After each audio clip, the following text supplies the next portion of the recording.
ನಮಸ್ಕಾರ. ನೀವು ನೋಡ್ತಾ ಇದ್ದೀರಾ ಟಿವಿ ವಿಕ್ರಮ. ನಾನು ಶಶಾಂಕ ಹಿಂದೂ. ವಾಣೀಂ ವಂದೇ ವಿಭೂತಯೇ. ಹಿಂದಿನ ವಿಡಿಯೋದಲ್ಲಿ ನಾವು ಮಹಾಭಾರತದಲ್ಲಿ ಯಾರ್ಯಾರು ಯಾವ್ಯಾವ ರೀತಿಯಾದಂತಹ ಪ್ರತಿಜ್ಞೆಗಳನ್ನು ಮಾಡಿದ್ರು ಅಂಥೇಳಿ ತಿಳ್ಕೊಂಡಿದ್ದೀವಿ. ಈ ವಿಡಿಯೋದಲ್ಲಿ ನಾವು ಮಹಾಭಾರತದಲ್ಲಿ ಯಾರ್ಯಾರ ಬಳಿ ಯಾವ್ಯಾವ ಅಸ್ತ್ರಗಳಿದ್ದವು ಅನ್ನುವಂಥ ವಿಚಾರವನ್ನು ನೋಡ್ತಾ ಹೋಗೋಣ. ನಮಗೆ ಅಸ್ತ್ರಗಳು ಅಂದ ಕೂಡಲೇ ಮೊದಲು ನೆನಪಾಗುವಂತಹದ್ದು ಬ್ರಹ್ಮಾಸ್ತ್ರ. ಮಹಾಭಾರತದಲ್ಲಿ ಬ್ರಹ್ಮಾಸ್ತ್ರ ಪರಶುರಾಮ, ಭೀಷ್ಮ, ದ್ರೋಣ, ಕರ್ಣ, ಕೃಪ, ಅರ್ಜುನ ಮತ್ತು ಅಶ್ವತ್ಥಾಮ ಈ ಇಷ್ಟೂ ಜನರ ಬಳಿ ಇರುತ್ತೆ. ಆದರೆ ಇಡೀ ಮಹಾಭಾರತದಲ್ಲಿ ಬ್ರಹ್ಮಾಸ್ತ್ರವನ್ನು ಯಾರೂ ಕೂಡ ಎಲ್ಲೂ ಕೂಡ ಪ್ರಯೋಗವನ್ನು ಮಾಡಲ್ಲ. ಇನ್ನು ಎರಡನೆಯದಾಗಿ ನೆನಪಾಗುವಂತಹದ್ದು ಬ್ರಹ್ಮಶಿರಾಸ್ತ್ರ. ಇದು ಅಶ್ವತ್ಥಾಮ ಮತ್ತು ಅರ್ಜುನನ ಬಳಿ ಇರುತ್ತೆ. ಇದರ ಪ್ರಯೋಗ ಮಹಾಭಾರತದ ಕೊನೆಯಲ್ಲಿ ನಡೆಯುತ್ತೆ. ಯಾವಾಗ ಅಂತ ಹೇಳಿದ್ರೆ, ಯಾವಾಗ ದುರ್ಯೋಧನ ಅವನು ಸತ್ತು ಬಿದ್ದಿರ್ತಾನೋ ಆ ಸಮಯದಲ್ಲಿ ಅಶ್ವತ್ಥಾಮ ಅಲ್ಲಿಗೆ ಹೋಗಿ ನೋಡಿದಂತಹ ಸಂದರ್ಭದಲ್ಲಿ ತನ್ನ ಸ್ನೇಹಿತನಾದಂತಹ ದುರ್ಯೋಧನನ ಸಾವನ್ನು ನೆನಪಿಸಿಕೊಂಡು ಅವನ ಶವದ ಮುಂದೆ ನಾನು ಪಂಚಪಾಂಡವರನ್ನು ಕೊಂದೇ ತೀರ್ತೀನಿ ಅನ್ನುವಂತಹ ಪ್ರತಿಜ್ಞೆಯನ್ನು ಮಾಡಿ ಅಲ್ಲಿಂದ ಹೊರಬಂದಂತಹ ಸಂದರ್ಭದಲ್ಲಿ ಕುಟೀರವೊಂದರಲ್ಲಿ 5 ಜನ ಮಲಗಿರುವಂತಹದ್ದನ್ನು ನೋಡಿ ಇವರೇ ಪಂಚಪಾಂಡವರು ಅಂತ ಅಂದುಕೊಂಡು ಆ ಕುಟೀರಕ್ಕೆ ಬೆಂಕಿಯನ್ನು ಹಚ್ಚಿರ್ತಾನೆ. ಆದರೆ ಅಲ್ಲಿ ಮಲಗಿದ್ದಂಥವರು ಉಪಪಾಂಡವರಾಗಿರ್ತಾರೆ, ಅಂದರೆ ಪಂಚಪಾಂಡವರ ಮಕ್ಕಳಾಗಿರ್ತಾರೆ. ಯಾವಾಗ ಇದನ್ನು ನೋಡಿ ದ್ರೌಪದಿ ಅಳಲಿಕ್ಕೆ ಶುರು ಮಾಡ್ತಾಳೋ ಆಗ ಪಂಚಪಾಂಡವರು ಮತ್ತು ಕೃಷ್ಣ ಎಲ್ಲರೂ ಕೂಡ ಅಶ್ವತ್ಥಾಮನನ್ನು ಹಿಂಬಾಲಿಸಿಕೊಂಡು ಹೋಗ್ತಾರೆ. ಅಶ್ವತ್ಥಾಮ ತಪ್ಪಿಸಿಕೊಳ್ಳಿಕ್ಕೆ ಬೇರೆ ಯಾವುದೇ ದಾರಿ ಕಾಣದೇ ಇದ್ದಾಗ ಅವನು ಬ್ರಹ್ಮಶಿರಾಸ್ತ್ರವನ್ನು ಪ್ರಯೋಗ ಮಾಡ್ತಾನೆ.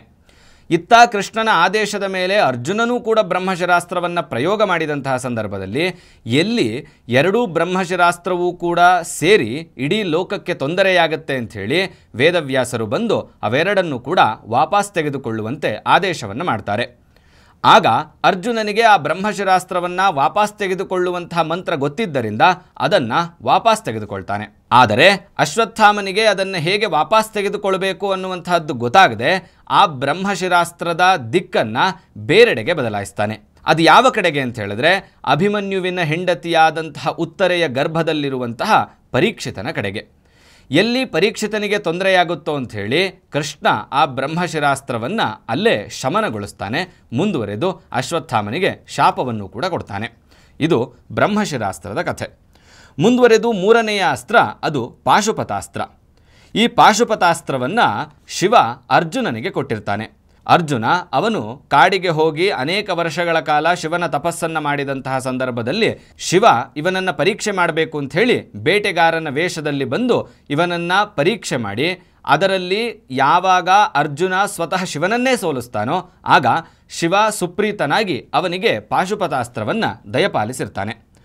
ಇನ್ನು ಈ ಅಸ್ತ್ರವನ್ನು ಅರ್ಜುನ 14ನೆಯ ದಿನ, ಅಂದರೆ ಮಹಾಭಾರತ ಯುದ್ಧದ 14ನೆಯ ದಿನ ಜಯದ್ರಥನನ್ನು ಕೊಲ್ಲಿಕ್ಕೆ ಬಳಸ್ತಾನೆ. ಇನ್ನು 4ನೆಯ ಅಸ್ತ್ರ ಅದು ಅಂಜಲಿಕಾಸ್ತ್ರ ಅಥವಾ ಪ್ರಾಂಜಲಿಕಾಸ್ತ್ರ. ಈ ಅಸ್ತ್ರವನ್ನು ಪಾರ್ವತೀದೇವಿ ಅರ್ಜುನನಿಗೆ ದಯಪಾಲಿಸಿರ್ತಾಳೆ. ಯಾವಾಗ ಶಿವ ಪಾಶುಪತಾಸ್ತ್ರವನ್ನು ಕೊಟ್ಟಿರ್ತಾನೋ ಅದೇ ಸಮಯದಲ್ಲಿ ಪಾರ್ವತೀದೇವಿ ಅಂಜಲಿಕಾಸ್ತ್ರವನ್ನು ಅಥವಾ ಪ್ರಾಂಜಲಿಕಾಸ್ತ್ರವನ್ನು ಅರ್ಜುನನಿಗೆ ಕೊಟ್ಟಿರ್ತಾಳೆ.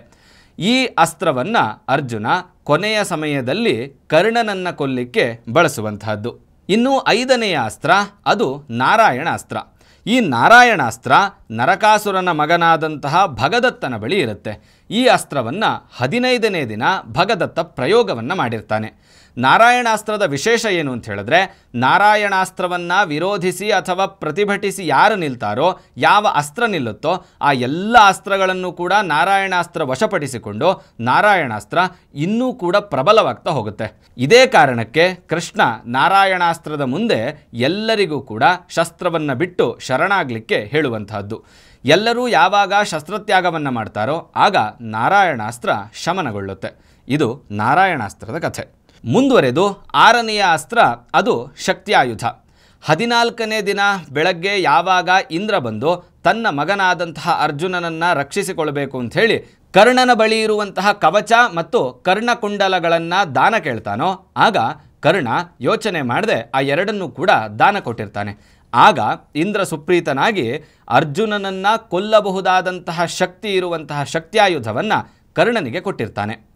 ಮುಂದುವರೆದು ಎಲ್ಲಿ ಆ ಅಸ್ತ್ರವನ್ನು ಕರ್ಣ ಅರ್ಜುನನ ಮೇಲೆ ಪ್ರಯೋಗ ಮಾಡಿಬಿಡ್ತಾನೋ ಅಂಥೇಳಿ ಹೆದರಿ ಕೃಷ್ಣ 14ನೆಯ ದಿನ ಘಟೋತ್ಕಚನನ್ನು ಯುದ್ಧಭೂಮಿಗೆ ತರ್ತಾನೆ. ಘಟೋತ್ಕಚ ಕುರುಸೈನ್ಯವನ್ನು ನಾಶ ಮಾಡ್ತಾ ಇರುವಂತಹ ರೀತಿಯನ್ನು ನೋಡಿ ಇವನನ್ನು ಕೊಲ್ಲಿಕ್ಕೆ ಕರ್ಣ ಆ ಶಕ್ತ್ಯಾಯುಧವನ್ನು ಬಳಸಿಬಿಡ್ತಾನೆ.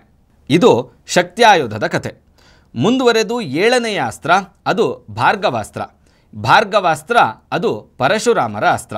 ಪರಶುರಾಮರು ತಮ್ಮ ಶಿಷ್ಯನಾದಂತಹ ಕರ್ಣನಿಗೆ ಇದನ್ನು ಕೊಟ್ಟಿರ್ತಾರೆ. ಕೊನೆಯ ದಿನದಲ್ಲಿ ಯಾವಾಗ ಕರ್ಣನ ರಥದ ಚಕ್ರ ಹುದುಗಿ ಹೋಗುತ್ತೋ ಆಗ ಅರ್ಜುನ ಅಂಜಲಿಕಾಸ್ತ್ರವನ್ನು ಅಥವಾ ಪ್ರಾಂಜಲಿಕಾಸ್ತ್ರವನ್ನು ಪ್ರಯೋಗ ಮಾಡಬೇಕು ಅಂಥೇಳಿ ಮಂತ್ರವನ್ನು ನೆನಪಿಸಿಕೊಳ್ತಾ ಇರ್ತಾನೋ ಆಗ ಕರ್ಣ ತಾನೂ ಕೂಡ ಶರಪ್ರಯೋಗವನ್ನು ಮಾಡಬೇಕು, ಅಸ್ತ್ರಪ್ರಯೋಗವನ್ನು ಮಾಡಬೇಕು ಅಂಥೇಳಿ ಭಾರ್ಗವಾಸ್ತ್ರವನ್ನು ತೆಗೆದು ಮಂತ್ರವನ್ನು ನೆನಪಿಸ್ಕೊಳ್ತಾನೆ.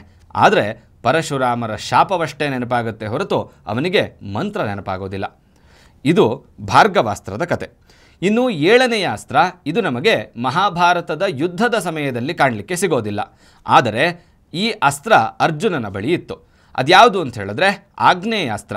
ಒಮ್ಮೆ ಪಂಚಪಾಂಡವರು ವನವಾಸದಲ್ಲಿರ್ತಕ್ಕಂತಹ ಸಂದರ್ಭದಲ್ಲಿ ಗಂಧರ್ವ ರಾಜನಾದಂತಹ ಅಂಗರಪರ್ಣ ಅನ್ನುವಂಥವನ ಮೇಲೆ ದಾಳಿ ಮಾಡಿ ಇದೇ ಆಗ್ನೇಯಾಸ್ತ್ರದಿಂದ ಅರ್ಜುನ ಅವನನ್ನು ವಧೆ ಮಾಡಿರ್ತಾನೆ. ಇದು ಕೂಡ ನಮಗೆ ಮಹಾಭಾರತದಲ್ಲಿ ನೋಡಲಿಕ್ಕೆ ಪ್ರಮುಖವಾದಂತಹ ಅಸ್ತ್ರಗಳಲ್ಲಿ ಒಂದಾಗಿ ನೋಡಲಿಕ್ಕೆ ಸಿಗುತ್ತೆ. ಮುಂದುವರೆದು 9ನೆಯ ಅಸ್ತ್ರ, ಅದು ಸಂಮೋಹನಾಸ್ತ್ರ. ಅದು ಕೂಡ ಅರ್ಜುನನ ಬಳಿ ಇರುತ್ತೆ. ಮಹಾಭಾರತದ 6ನೆಯ ದಿನ ಸಂಮೋಹನಾಸ್ತ್ರವನ್ನು ಪ್ರಯೋಗ ಮಾಡಿ ಎಲ್ಲರನ್ನೂ ಕೂಡ ಅರ್ಜುನ ಮೂರ್ಛೆಗೊಳಿಸ್ಬಿಡ್ತಾನೆ. ಈ ಅಸ್ತ್ರಕ್ಕೆ ನಮಗೆ ಪ್ರತಿಯಾಗಿ ನೋಡಲಿಕ್ಕೆ ಸಿಗುವಂತಹ 10ನೆಯ ಅಸ್ತ್ರ, ಅದು ಪ್ರಜ್ಞಾಸ್ತ್ರ. ಇದು ದ್ರೋಣಾಚಾರ್ಯರ ಬಳಿ ಇರುತ್ತೆ. ಯಾವಾಗ ಅರ್ಜುನ ಸಂಮೋಹನಾಸ್ತ್ರವನ್ನು ಪ್ರಯೋಗ ಮಾಡಿ ಎಲ್ಲರನ್ನೂ ಕೂಡ ಮೂರ್ಛೆ ತಪ್ಪಿಸ್ತಾನೋ ಆ ಕ್ಷಣವೇ ದ್ರೋಣಾಚಾರ್ಯರು ಪ್ರಜ್ಞಾಸ್ತ್ರವನ್ನು ಪ್ರಯೋಗ ಮಾಡಿ ಎಲ್ಲರನ್ನೂ ಕೂಡ ಎಚ್ಚರಗೊಳಿಸ್ತಾರೆ. ಮುಂದುವರೆದು 11ನೆಯ ಅಸ್ತ್ರ, ಅದು ಬಾರ್ಬರಿಕನ ಬಳಿ ಇದ್ದಂತಹ ಅಸ್ತ್ರ. ಬಾರ್ಬರಿಕನಿಗೆ ಶಿವ 3 ಬಾಣಗಳನ್ನು ದಯಪಾಲಿಸಿರ್ತಾನೆ.